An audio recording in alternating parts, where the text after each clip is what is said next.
Episode 99 The Lift of Success. Rudra looked around slowly. He was completely surrounded by students. More and more of them were coming out from the main college building and joining the crowd near the canteen.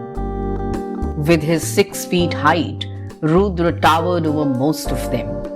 Plus, his curled mustache, dark and intense eyes, wavy hair covering half his forehead, and thin lips always helped him to attract a crowd of students, particularly girls.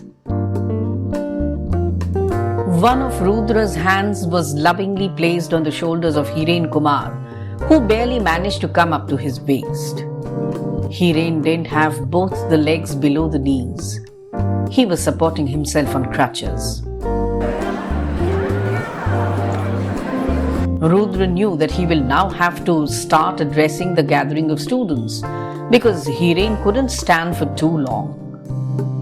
Friends, in my meeting with the director today, 2 management people had also come, and half a dozen male professors were also there in the chamber.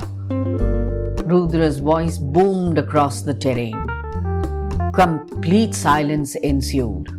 Even Raju, the canteen wala who was making tea, paused mid-air and began to listen to Rudra.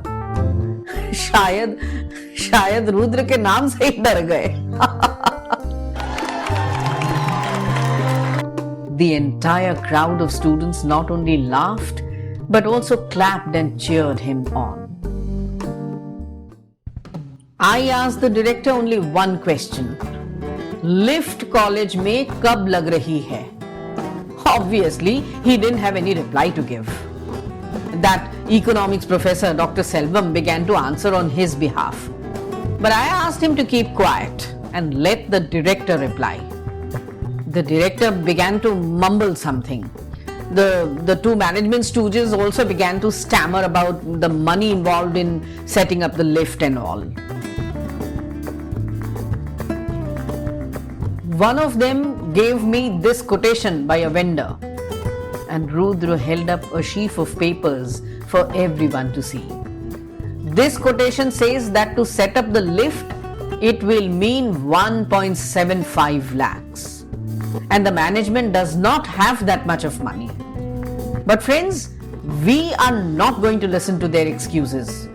They have to provide the lift to our dear friends like Hiren Bhai here.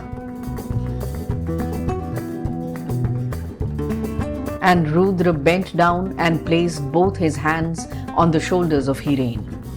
Instantly, an applause broke out, with Hiren also joining in it. Hiren Bhai has not been able to attend any lectures in classrooms that are on the first floor or on the second floor.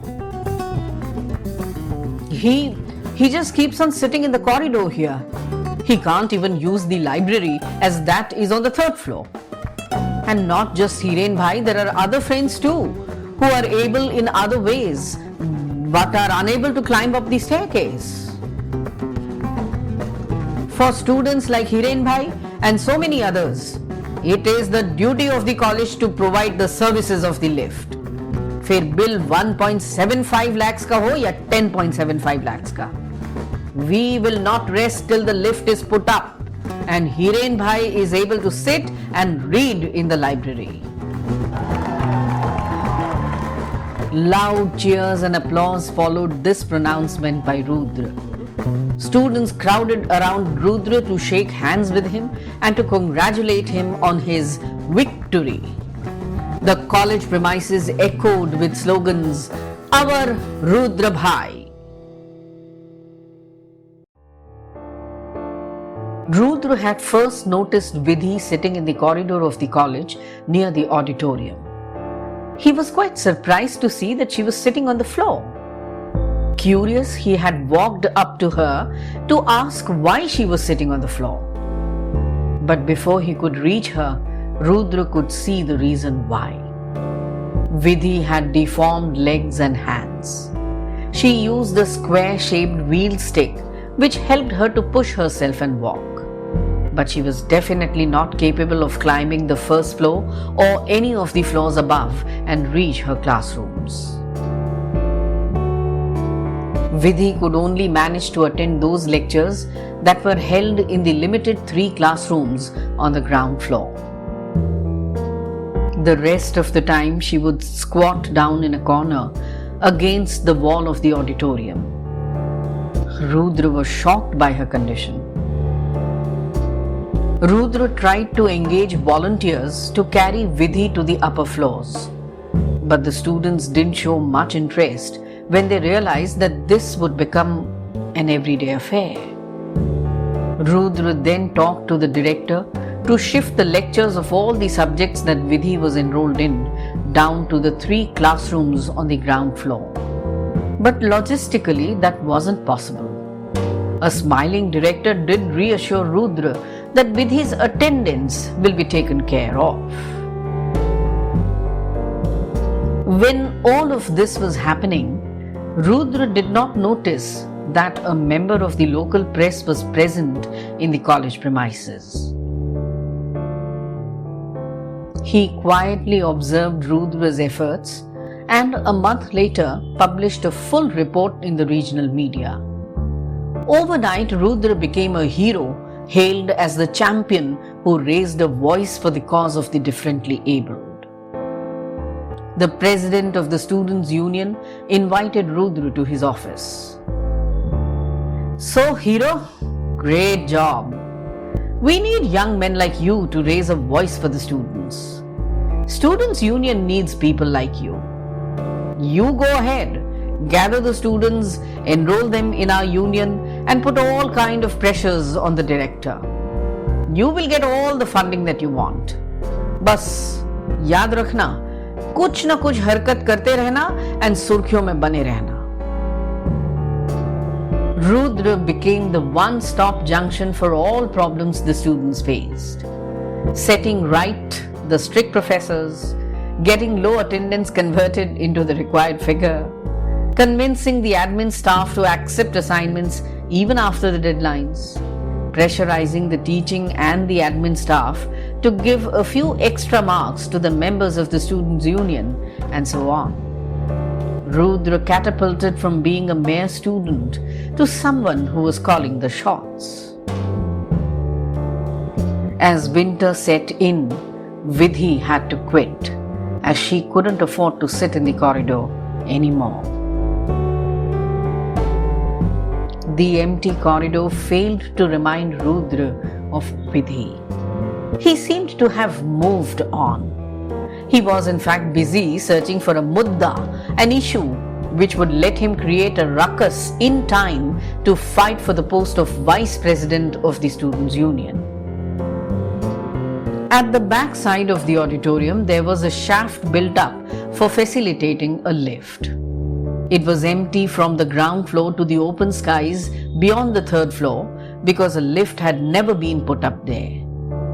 This hollow shaft filled up Rudra's need for a mudda, an issue. Rudra first got an appeal signed by Hiren Kumar requesting for a lift. And then the Andolan was begun. Rudra had done his homework meticulously.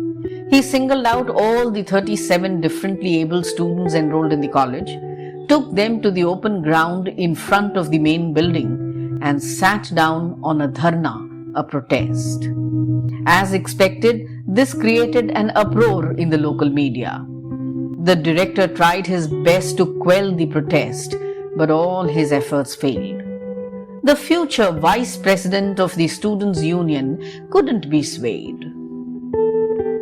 A day before the elections, Rudra organized a grand campaign in the college premises.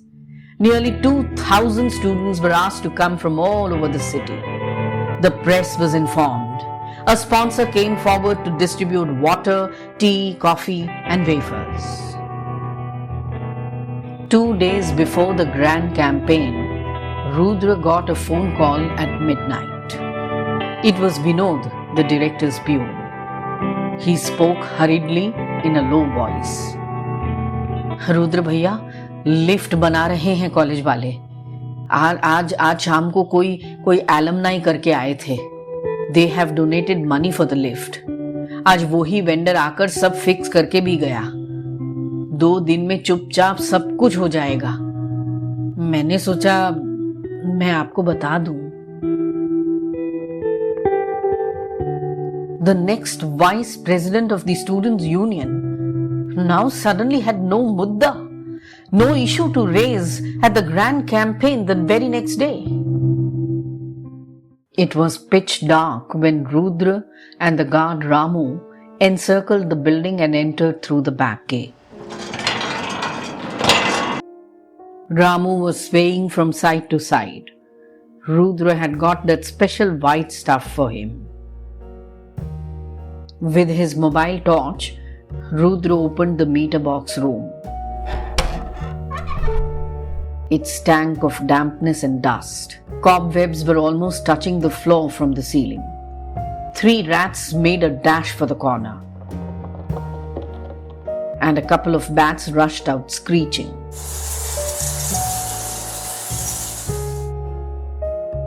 Rudra threw the torchlight at every box and finally found the small lift meter box at the far end of the room near a shaft at the top. Rudra asked Ramu to hold the mobile, but the latter was already in his happy world. Rudra shook him violently from the shoulders. "Abhe sale, सीधा खड़ा रह!" But there was no effect on Ramu. Rudra advanced slowly all alone towards the meter box. It was definitely in a working condition. Plus, there was no dust on it, which meant that the lift vendor had already come and checked the electric supply. The thick cable line coming from outside into the meter box was embedded in the wall, and as Rudra could sense, further on in the ground. He took out a pen knife from his pocket. He had switched off the main power supply. In the light of the mobile torch, he began to cut through the 2 hot live wires. They were thick, and it was taking all his strength to cut through them. Rudra was also worried that Ramu might simply close the meter box room and walk away without realizing that he, Rudra, was inside. Drops of sweat trickled down Rudra's forehead and neck, but he could not afford to stop. When he cut through the cables, he reached for a pair of pliers in his denim pocket. Though it took him just 5 to 6 minutes to cut the copper wires inside the cable, yet it felt almost like a lifetime to Rudra. Then on to the second live wire, and finally to the neutral wire. It would take 2 full days to restore just the power supply to the lift meter box. Rudra smiled at the large mass of students facing him.